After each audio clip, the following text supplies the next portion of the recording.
The opioid epidemic putting a strain on foster care. The Kansas City region is seeing a steady increase of kids entering the system over the last several years, and that increase is similar to the rise of drug-related investigations in homes, up about 700 cases in 8 years. 41 Action News reporter Sarah Plake shows us why the Metro desperately needs more foster parents. Now we have to remember, these are just kids who didn't choose to be taken away from their homes, but the number of kids needing foster care is increasing so much that the system is struggling to keep up.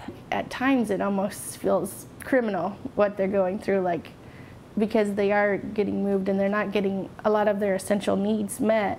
And that's why they're being removed in the first place. And so that's why it's such a huge problem and why we need people to foster. Driven by passion, foster parent Christy Blagg has taken in her fair share of foster kids for weeks, months, even kids rotating out every night, some without consistent medication or schooling. That really weighed on my heart, what they were going through, because most of them had been moved removed rather, due to drug addiction of their parents. Her own adopted kids were born addicted to meth and heroin. They were the 7th and 8th children their mother had lost due to drug use. The opioid epidemic is adding to the increasing number of kids in foster care each year.